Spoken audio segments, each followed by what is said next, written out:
नमस्ते अमीगोस। आज की इस वीडियो में बात करते हैं नए ग्लोबल फ्लू वार्निंग की जो हेल्थ एजेंसीज ने इशू की है। रिसेंट मॉनिटरिंग डाटा के अकॉर्डिंग फ्लू इन्फेक्शंस में एक शार्प स्पाइक देखने को मिला है और ये केसेस लिंक हो रहे हैं एक न्यूली आइडेंटिफाइड जेनेटिक ब्रांच से। सबक्लाड के साइंटिस्ट और बायोलॉजिस्ट के डेवलपमेंट से काफी कंसर्न्ड नजर आ रहा है क्योंकि इस फ्लू स्ट्रेन की म्यूटेशन पैटर्न अनयूजुअल है और अर्ली सर्वेलेंस डाटा ये शो करते हैं कि इसका स्प्रेड रेट सीजनल फ्लू से काफी फास्ट है। कि नया स्ट्रेन नॉर्मली इन्फ्लुएंजा से कैसे डिफरेंट है और क्यों ग्लोबल हेल्थ एक्सपर्ट्स इसको क्लोजली मॉनिटर कर रहे हैं। चलिए इस वीडियो में बात करते हैं।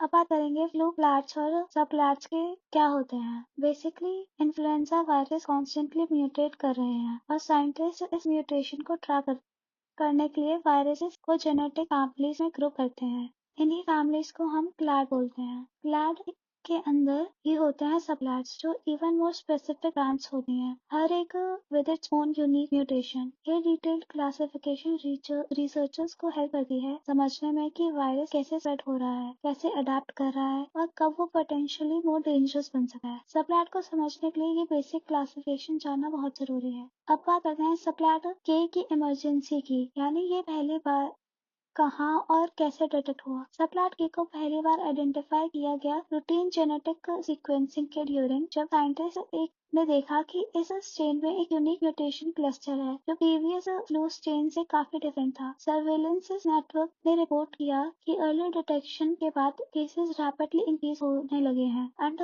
दिस सजेस्टेड कि सबक्लैड के की ट्रांसमिशन ज्यादा हो सकती है। सबसे इंटरेस्टिंग बात यह है कि ये स्ट्रेन मल्टीपल कंट्रीज में ऑलमोस्ट सेम टाइम पर डिटेक्ट हुआ, जिसका मतलब है कि सबक्लैड के ने ऑलरेडी वाइड स्प्रेड सर्कुलेशन शुरू कर दी है बिफोर एनीवन नोटिसिंग। ये इमरजेंसी ही ग्लोबल हेल्थ एजेंसी को अलर्ट मोड पे ला रही है। अब चलिए समझते हैं सबक्लैड के क्यू म्यूटेशन के बारे में, यानी वो जेनेटिक चेंज जिन्होंने साइंटिस्ट को की दिक्कतें और ज्यादा बढ़ा दी हैं। सबक्लैड के की म्यूटेशन प्रोफाइल काफी यूनिक है। रिसर्चर्स ने देखा कि वायरस की सरफेस प्रोटीन स्पेशली एचए में चेंज आए हैं। ये एचए प्रोटीन होता है जो वायरस को ह्यूमस इम्यून सिस्टम से पहचानने या ना पहचानने में क्रिटिकल रोल प्ले करता है। इन सिंपल टर्म्स, ये म्यूटेशन वायरस को ह्यूमन रेस्पिरेटरी सेल से अटैच होने में और ज्यादा इफेक्टिव बना सकता है और जब अटैचमेंट स्ट्रॉन्ग है तो स्प्रेड भी फास्ट होगा। साइंटिस्ट ये भी स्टडी कर रहे हैं कि ये म्यूटेशन एक्जिस्टिंग इम्यूनिटी को वीकन कर सकती है, चाहे वो पास्ट इन्फेक्शन से बनी हो या वैक्सीनेशन से। अगर इम्यूनिटी एस्केप होती है तो सिचुएशन और चैलेंजिंग बन जाती है। अब बात करते हैं हेल्थ एजेंसी सबक्लैड के को लेकर इतनी कंसर्न क्यों है। स्पेशलिस्ट के अकॉर्डिंग अर्ली लैब रिसर्च दिखाते हैं कि ये न्यू सबक्लैड के अपर रेस्पिरेटरी ट्रैक्ट में ज्यादा एप्लीकेशन करता है, यानी वायरस न सिर्फ फास्ट मल्टीप्लाई होता है बल्कि आसानी से स्प्रेड भी हो सकता है। पब्लिक हेल्थ बॉडीज को ये फियर है कि ये स्ट्रेन बाकी सर्कुलेटिंग फ्लू स्ट्रेन को आउट कम्पीट कर दे और डोमिनेट वेरिएंट भी बन जाए। कुछ जन्स से अर्ली डेटा ये भी सजेस्ट करता है कि हॉस्पिटलाइज रेट थोड़ा हाई देखा गया है सबक्लैड के केसेस में, लेकिन और ये इम्पोर्टेंट है, अभी ज्यादा डेटा चाहिए ताकि कंफर्म हो सके क्या ये सीन रिस्ट्रेन है या सवेयर इलनेस कॉज करता है, यानी कंसर्न रियल है और कंक्लूजन्स लेने के लिए अभी रिसर्च चल रही है। अब बात करते हैं सबक्लैड के सिम्टम्स की जो अब तक पेशेंट्स में ऑब्जर्व किए गए हैं। मोस्ट सिम्टम्स सीजनल फ्लू जैसे ही लगते हैं, फीवर, कफ, बॉडी एक, फटीग, यानी वो क्लासिक फ्लू वाली फीलिंग। लेकिन डॉक्टर्स ने कुछ डिस्टेंट पैटर्न नोटिस किया है। सबक्लैड के केसेस में सीवियर थ्रोट इन्फ्लेमेशन और प्रोलॉन्ग्ड कफ ज्यादा फ्रीक्वेंट रिपोर्ट हो रहा है, यानी गला ज्यादा सो हो रहा है और खांसी बहुत लंबी टाइम तक चल रही है। इम्पोर्टेंट बात यह है कि अभी तक कोई यूनिक सिम्टम सिग्नेचर कंफर्म नहीं हुआ है, मतलब कोई एक खास सिम्टम नहीं जो सिर्फ सबक्लैड के से लिंक हो।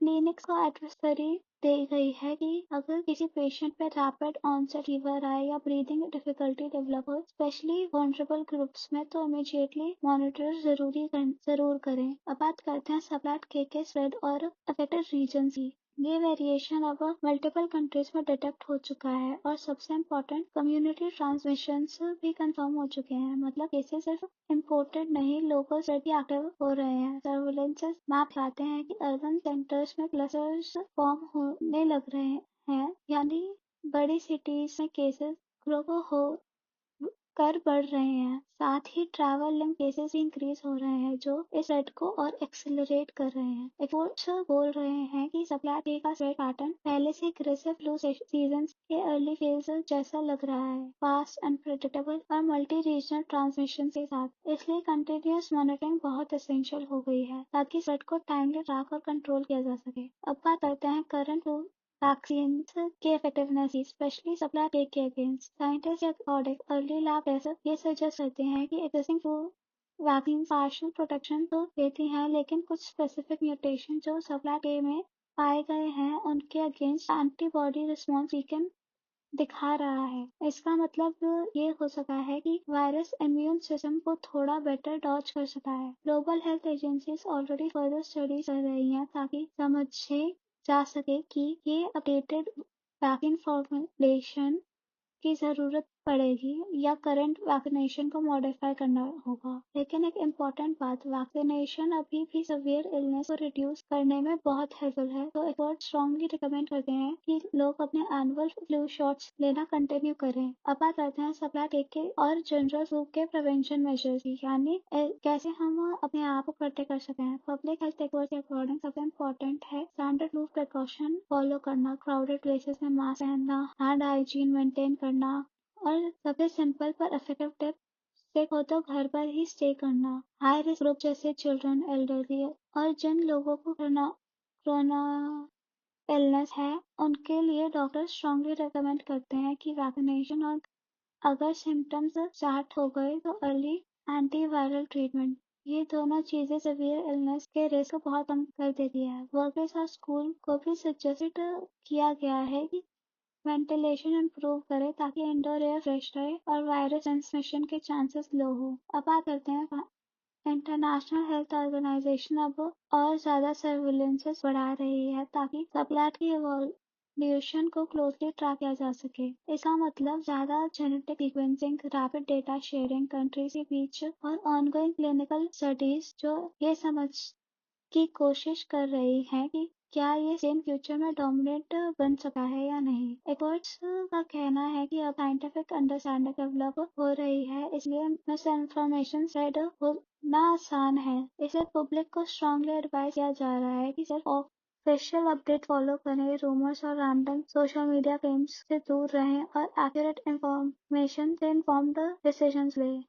चलिए अब इस वीडियो का एंड करते हैं। अगर वीडियो पसंद आई है तो लाइक, सब्सक्राइब और शेयर जरूर करें। Thank you.